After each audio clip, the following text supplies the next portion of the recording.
Hi there, welcome back to the channel.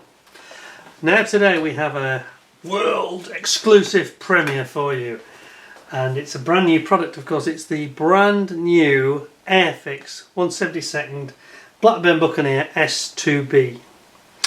Now it's a bit of a personal story for me. I've got a bit of a connection with this aircraft. The second plane recently I've talked about having a connection with, but this one is very personal to me because when I was a child I lived just a couple of miles literally from RAF Honington, which was an S2B base, and these aircraft would fly over my house literally every day, quite literally every weekday.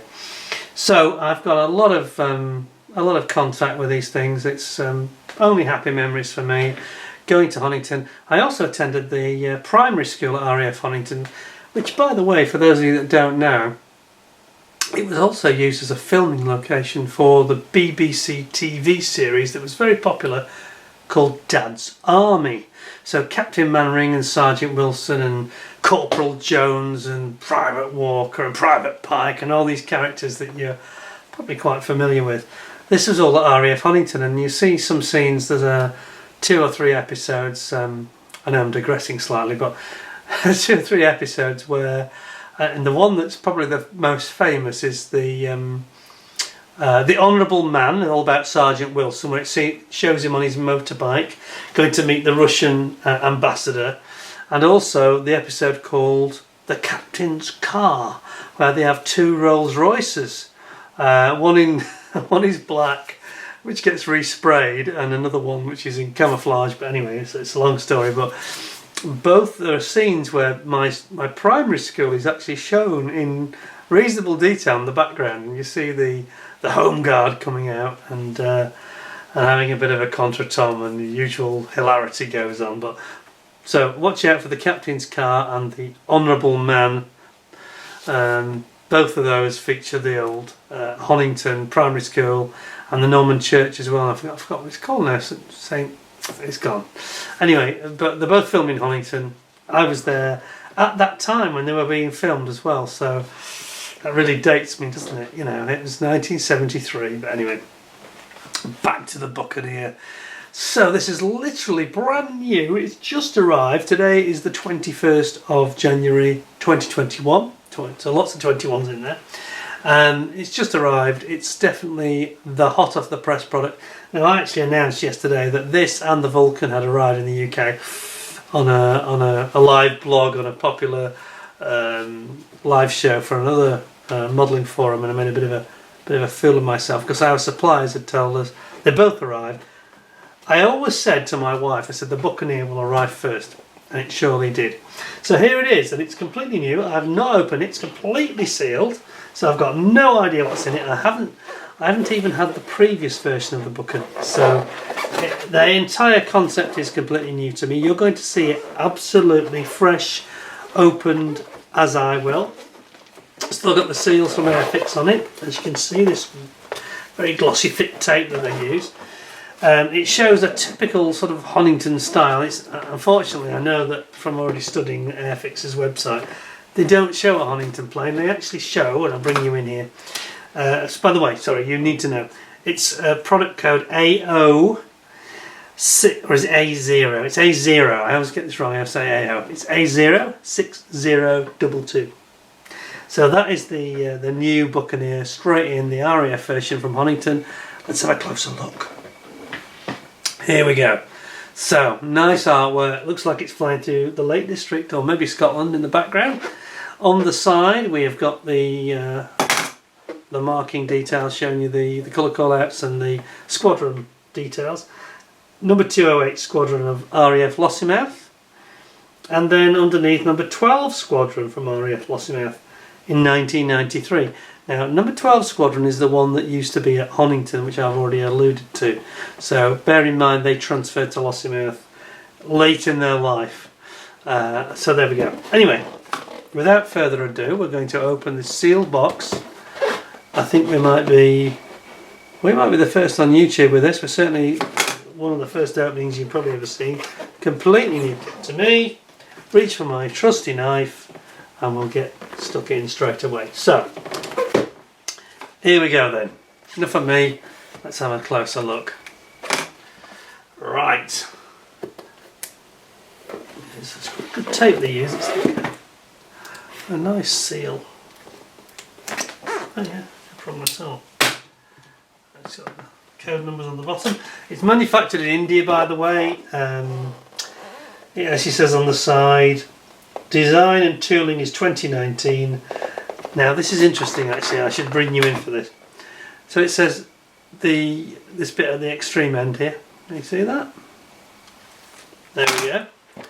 So it says the bottom bit, it says the Hornby Hobby Company Limited.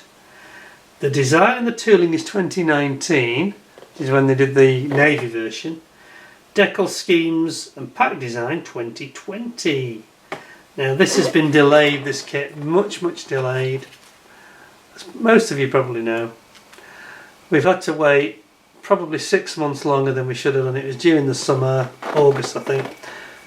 Let's open it up, see what we got. And I say I am seeing this exactly as you are. I've never seen it before, and I'm not familiar with the navy version, so everything I see is new to me now. But it's a favourite aircraft of mine. So, typical Airfix, one great big bag which I don't like. I've got to be honest, I hate that. Yeah, it's sealed. Okay, that was it. And then we have the stuff. So we'll remove the box out of the way, and we will get cracking. Okay, it's quite a nice box, I've got to say. It's nice artwork and everything.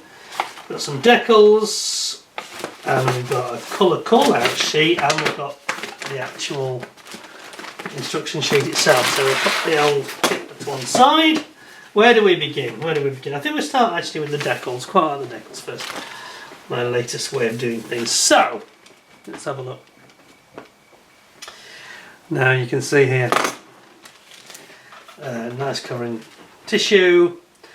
We've got 208 Squadron, we've got 15 Squadron, 12 Squadron. Now 12 Squadron, I mentioned this is a subject quite close to my heart. Can you see the little foxes here? The foxes, this is what 12 Squadron used to portray on the side of their aircraft when I was a wee boy down in Honington, and they got the Sky Pirates. Now this is for the optional Iraqi Operation Granby 1991 scheme, and I've got to say that it doesn't say the origin on the, it doesn't say where these have been manufactured. I will guarantee you that they are made by Cartograph in Italy. You can just tell by the way they're finished, the precision, the colour. It's got Cartograph written all over it, And there's a few stencils, but not too many. It's not like an F4 Phantom, which is always a bit nightmarish. Quite a few up at the top left there that are instrumentation decals, which is good. You've got your low, and go back to the Sky Pirate scheme. You've got the low vis scheme here. You've got your standard RAF scheme here. This is more your Lossiemouth stroke Honington. But I must stress this variant, this is after Honington, and because of that I already knew this from the Airfix website, so I thought we'd actually get some aftermarket, which I'm just going to come to if you don't mind before we get into the kit. I got myself some aftermarket from Kit's World. Now I've used Kit's World once before, a year ago in fact, quite recently I suppose. And I was mighty impressed by them, I have to say. I used them on the Messerschmitt, Tamiya Messerschmitt 148th BF 109 G6, and this was the Jagersvader 26 German squadron, which was the Charlie Brown versus Hans Stiegler story. A Higher Call, that is the book. If you look back in my collection of videos about a year ago, you'll see there was the Higher Call video, explains all about it. Anyway, Kit's World were absolutely brilliant. So somebody recommended these to me again for the Buccaneer, and you can see here that we've got a fantastic selection actually. So we've got the HMS Victorious in 1966 at the top here, the Navy version. Then we've got RAF Honington, number 12 Squadron, which I've just been talking about. By the way, I'm not going to be name dropping, but in 1973 I was there, and 12 Squadron were doing an air display for Princess Anne, as she was then, now the Princess Royal. And she came to RAF Honington for a visit and had a full air display, and it was all great. So we got the afternoon off and we all got taken in buses to see the air display and meet Princess Anne. So yes, I've met a royal. Oh, makes me very honoured. But anyway, let's get back to the kit. Anyway, so moving on. What else we got here? We've got RAF Larbrook 15 Squadron. That's the XV. And more Larbrook. Honington again, 216 Squadron in 1979. And that's not a squadron I remember very well, but I'd left by then. I wasn't no longer living in the area, but there we go. And then we've got RAF Honington number 208 Squadron. So you can see what I'm saying, that 208 Squadron that's featured in the kit were at Honington before they moved to Lossiemouth, okay? And then you've got several versions. You've got the winter camo. Obviously they were on Arctic training exercises. And then finally you've got the 24 Squadron in South Africa, which of course also ran the Buccaneer here. Anyway, I thought I'd show those because if anybody's going to get this kit, I would urge you to strongly consider these. Kits World are up there with Cartograph in terms of quality. You can see that. Don't get me wrong, they're not getting any commission for saying this, but I just thought they were lovely decals. I used them before. They work beautifully, very Cartograph like, and great decals. And then on the inside of the sheet here, you get a really good guide about what it should look like underneath and over the top, and then all of their various stencils that they include in the kit, in their stencil set I should say, or decal set. Really rather nice. So anyway, I'm going to get back to the kit because you all want to see the Airfix kit, really, don't you? I'm going to put those all together now. If you'll just bear with me a second. We're going to get these all together so I've got a complete decal set. But don't discount these Warbirds. I know that Hannant's Extra Decal, I think, do another set as well, another good set. So there's lots of choices. I'm going to keep mine all together like that. There we go. Put those on one side and we will stick them back in the bag whence they belong. It says, how easy is it? I know you're watching this and get on with it. I know, but it's never easy. Right, now then. Let's have a look at the colour call-out sheet first, which Airfix have got very good at this, so I'm hoping it's going to be great things. And it looks brilliant, I've got to say. Whoa, here we go. Look at that. So this is RAF Lossiemouth. This is the 12 Squadron when they moved to Lossiemouth. And this is the Sky Pirates. So this is, you get everything on here. You get them showing their motif with the, I just talked about the foxes. Here's your fox, and then you get your Sky Pirates logo as well. And it says here, if you look carefully, it says,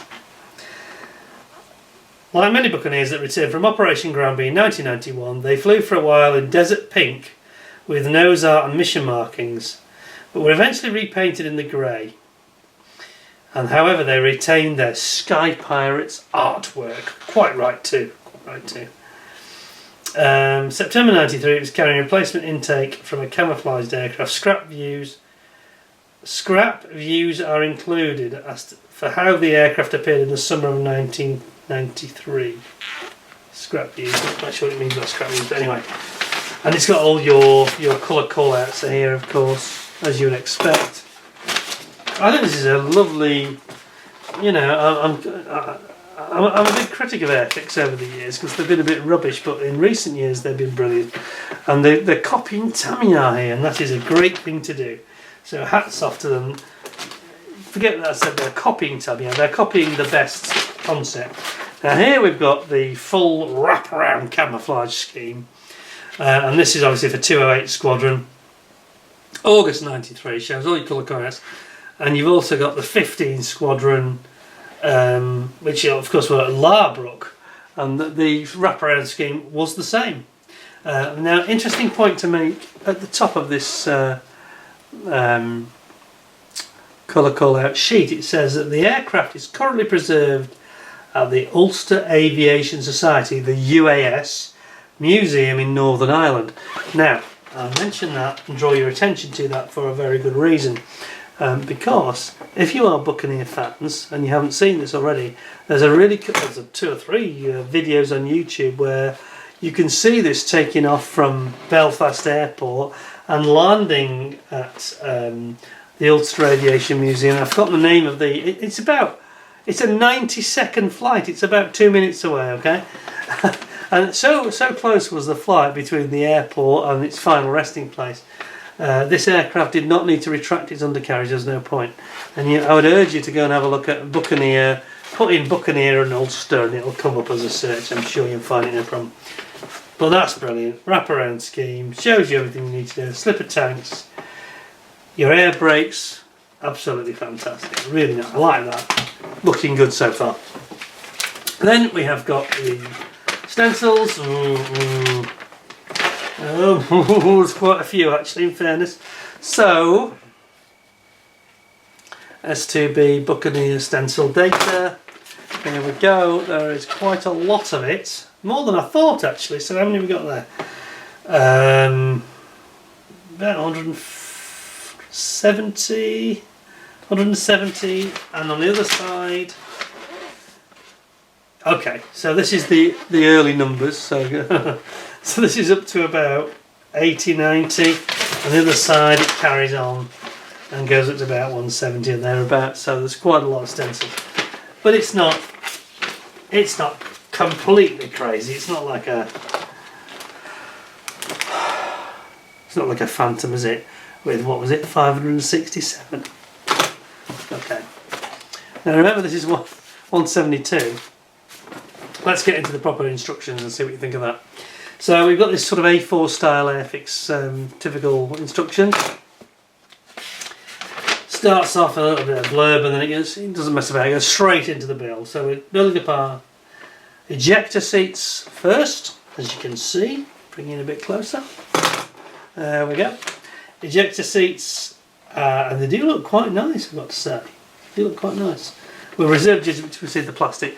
Ejector seats, and then building them into your cockpit tub for the pilot and his navigator. And then we're bringing in the 2 sides of the nose of the instrumentation. And then we've got the rear instrumentation going in, the front instrumentation as well. Both sides of the nose are now brought in together. And then you've got some drilling to do depending on what stores you're going to carry. And obviously it's going to have a fair amount of stores. Then you've got your jet pipe intakes and exits. And okay, it's quite intricate sort of way that they have sort of baffled this in terms of the pipes and the intake pipes and the exit pipes. Looks good.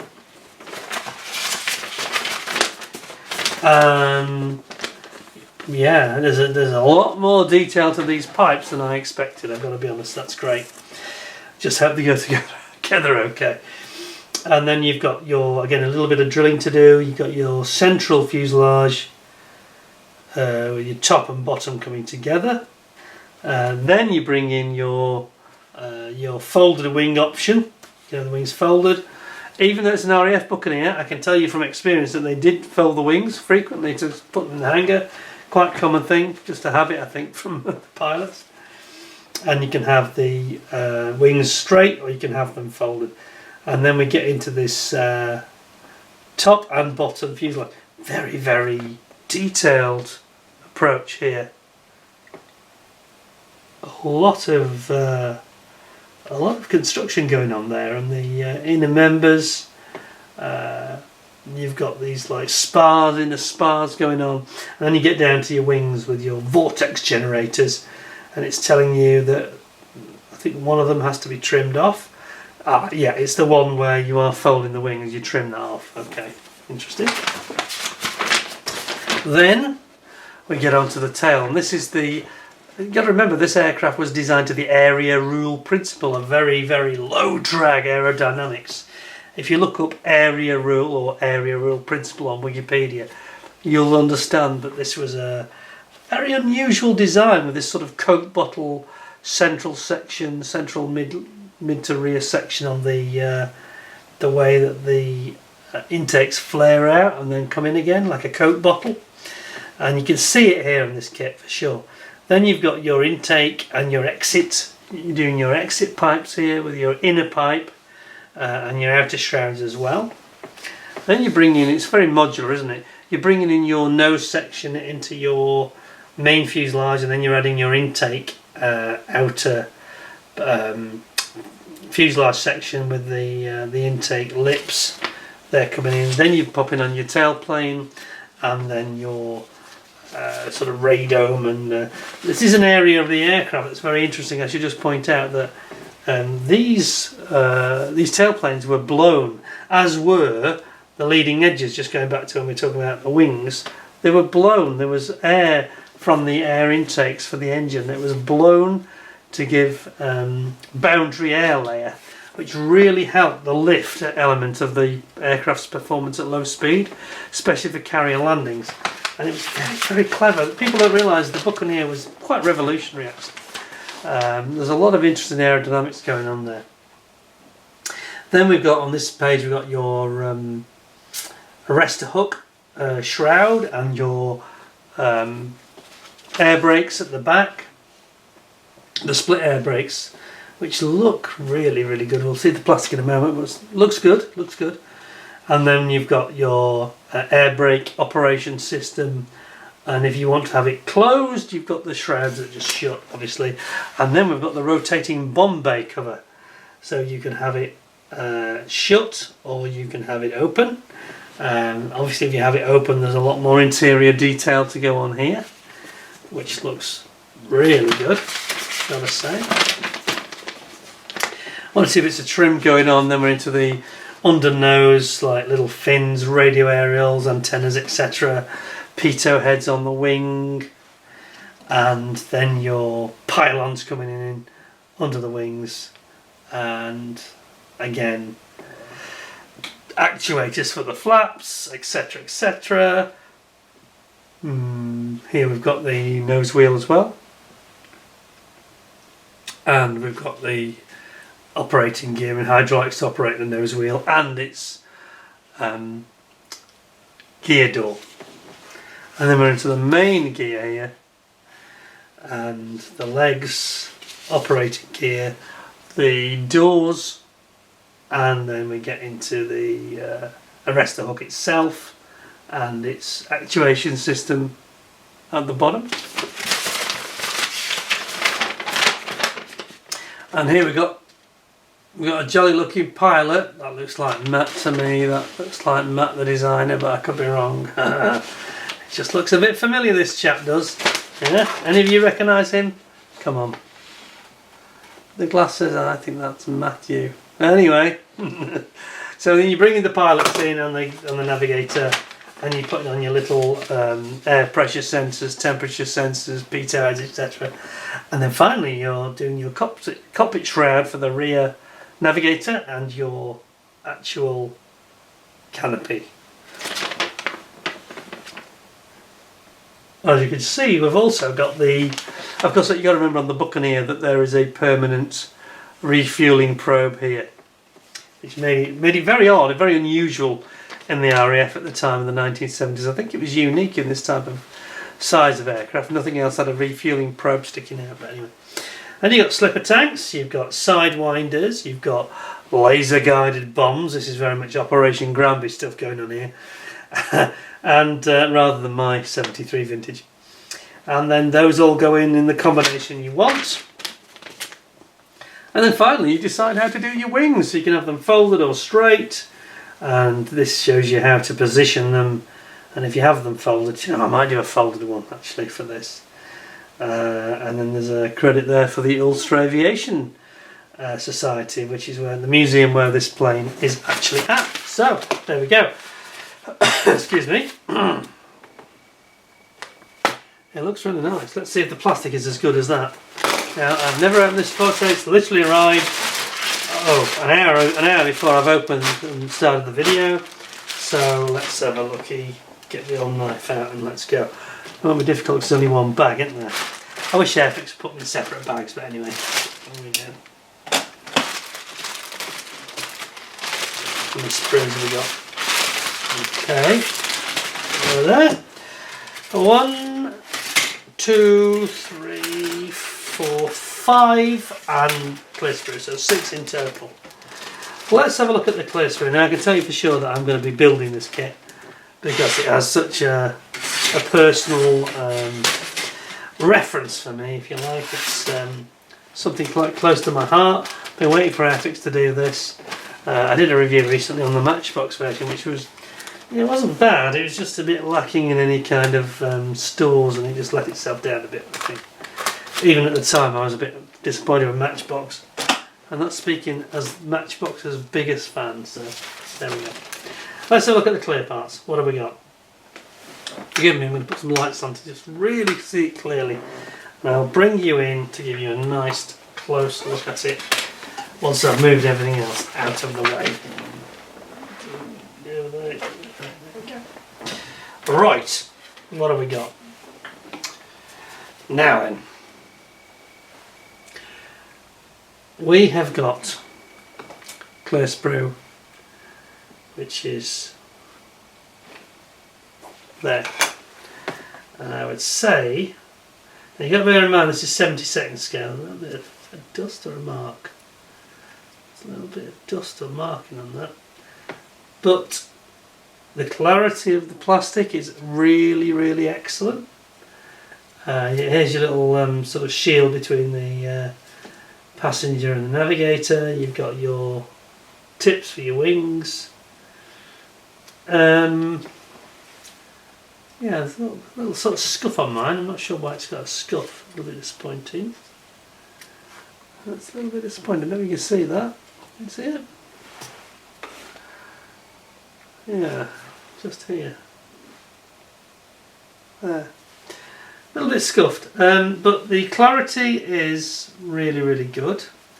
Just a couple of marks on mine. I think that's going to need a bit of polishing. Yeah. Okay, a little bit here again, a little bit of a scuff. Not the clearest quality I've ever seen, but the actual. But you may get one that's perfect, because I think the clarity of the plastic is excellent. The moulding is fantastic. I may just have a slightly rogue one there. Won't let that upset us too much. Let's put that to one side and we'll move on, and then we have an absolutely enormous sprue. Now this is sprue number... Is there a number? My God, I'm not sure. It's absolutely massive though. Right, let me just put these up again. So this has got basically the wings and it's got the biggest parts of the kit. Wow, well I've got to say that the detail in the Bombay is absolutely amazing. Can you see that? Ooh, that's very, very nice. There's some serious detail here. Beautiful moulding. That looks just... wow. Perfection, really. I'm lost for words. It's that's just really nice. I will say that the plastic, maybe it's just the fact that it's a massive sprue, but it's got that sort of twangy, soft, plasticine-y, blue tacky feel to it a little bit. Again, which I don't really like. Maybe I'm being harsh. Maybe it's just the fact that it's actually a very, very massive sprue. This is the full size of the box. It's the biggest sprue of all. Let's just move on from that then. It does look nice. It's got beautiful pan lining. You've got your vortex generators here. They look very, very nice indeed. I can't fault that really. Intakes for the engines there look nice. Arrest the hook recess. Yep. Tailplane. Yeah, that's beautiful. And you've got this top combing of the central fuselage area. Again. Ooh, the detail is good, isn't it? That is really nicely moulded. Yeah, I don't want to be harsh on this. That's a lovely sprue. And then you've got your area rule design, you know, Coke bottle style, beautiful. Almost a feminine thing, the Buccaneer, isn't it? There's something feminine about it. It's got these curves and sort of swoops and curves and curls, and very beautiful thing. You've also got a couple of the undercarriage on there as well. That's a beautiful sprue, actually, I've got to say. Can't fault it, no problem at all. Next one. What we got here? We got the nose section. And on this, we've got nose section in a very interesting way that they've almost like a 45 degree cutaway here. And you got your gear doors, you've got your closed rear air brake there, and then with the open, well, I guess they're the covers, aren't they? Covers. Here's your open version of the air brake, which looks absolutely brilliant. Yes, like that. And you've got these interesting spars, which is very, very bit of a different step for Airfix in my experience, because don't forget, I didn't see the early version of this kit, so I'm presuming it's similar, but it's nice, isn't it? You've got your engine intakes there. It looks beautiful. Then you've got these internal trunking for the engines. It's very nice, gotta say. Can't see anything wrong with that. All looking good so far, I've got to say. And then we've got the rotating Bombay door cover here. Yeah, a couple of ejector pins on this. Maybe it's not intended to be shown, or is it? I guess the idea with this is that you never see the door internally. It's either open where you can't see it, or it's closed where you can't see it either, and you only see that side. Okay. So that's fair enough, I suppose. Then you've got these various different versions of the air brakes we talked about. And we've got a closed version and we've got an open version, which is interesting because I thought we had that already. We've got a couple of versions actually. If we compare these two using the other sprue, can you see that? I'm not quite sure how that works, whether one's the Navy sprue and one's the RAF sprue. I think that's true. I think that these are a duplication, and I think that this is the RAF sprue because it's got the Operation Granby weapons on it, including the laser guided bombs here, and we've got the targeting pod, etc. here, slipper tanks, and we've got sidewinders here, and then all the pylons, of course, and the other half the laser guided bombs there. So I guess that's what's going on there. Okay, now then, we have here an interesting sprue with more of these. I can't believe it. How many versions of this air brake have we got? 1, 2, 3, 4. I think I might have just duplicated by showing you the sprue I haven't shown you yet. Anyway, this one has got the underside of the wings, intakes, the internal trunking for the engine, which looks nice. More trunking, and obviously these are bulkheads, I should say, not trunking. And then you've got your undercarriage legs, which look quite cool. Cockpit internals, and the bottom of the slipper tanks here. All looks very nice. And then last but not least, we have got all the little ancillary parts. And there's some very small parts here, so we've got lots of parts of instrumentation, parts of the cockpit, we've got flaps, we've got the 2 pilots here, and we have various elements like the ejector seats and the combing in front of the pilot there, complete with a bit of wiring, front nose wheel, various of these pitot heads, etc. little fins underneath, and we've got the exit pipes for the jet exhausts and various parts like the gear legs for the front gear there, and then we've got some more end of the internal wing sort of bulkhead, as it were, and then various bits and bobs of that type.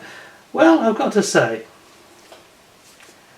it looks nice. Looks nice. Oh yeah, there's your arrestor hook, which looks really nice here. Nice hook. The thing that strikes me about this kit, and it's important that I just reiterate that I haven't seen the earlier iteration of it. Some of you may have built that kit and maybe say it's the same. You may be right, I don't know. But I just waited for the RAF version because that was the one I wanted. But it's beautiful, really. I mean, there's no flash on it. You know, this is the sort of state-of-the-art 2020 Airfix quality, which has been so lacking in previous years, and you know, it always feels like a false dawn with Airfix. But in the last 18 months, since they brought that Hunter out, I think it's just been really, really nice. You know, they've got it absolutely bang on. I mean, this is a 72nd scale kit. When did you ever see a 72nd scale Buccaneer that has got 6 sprues? You know, I haven't. It's all there, isn't it? And it looks really, really nice. So anyway, without further ado, I think I'll wrap it up there. You saw it as I did. It's the S.2B Buccaneer from Airfix. I have to say, in all fairness, I don't know what it goes together like. I haven't tried that yet, but do you know what? Oh, let's get that there. Oops. No, I can't edit that out. But it looks just absolute perfection, really. I can't see anything that screams at me. There are ejector pins here and there, but they're not in places you're ever going to see them, so there's really not a problem. It's a beautiful kit, and although I don't personally care for the choice of squadrons, the decals are perfect. They look absolutely fantastic. And it's another one of these that, it's a bit like the Phantom. I suspect it might even be better. Some of you may have built the other variant and may know better than me, but it looks superb. It looks superb. I think it's a great subject. It was a much underrated aircraft. It was the mainstay of the sort of light to medium bomber of the Cold War from the RAF. What is there not to like? And based on what I've seen, I'd give it 9 out of 10, really. It looks beautiful. Instructions are clear. There's lots of options about your air brakes and your canopy and all that stuff. Looks beautiful. Yeah, really good. So, 9 out of 10. Thumbs up from me. Beautiful kit. Long awaited. Can't wait to build that. When that will be is another matter. But I'd like to get that built in the next 12-18 months for sure. In the sort of near future. Because, as I say, it means a lot to me personally. I hope you enjoyed the video. Please stay tuned. Don't forget to subscribe if you haven't already, and click the notification bell, because if you do that, then obviously you'll get notification about forthcoming vids. We have got 1 or 2 more Matchbox, only literally a handful, still to come in the near future. We'll be doing 1 or 2 that you haven't seen before. So please tune in again soon. And in the meantime, thanks for your company. Really enjoyed having you along. Hope you found the video as interesting. Nice to see something new. And until next time, thanks a lot and bye for now.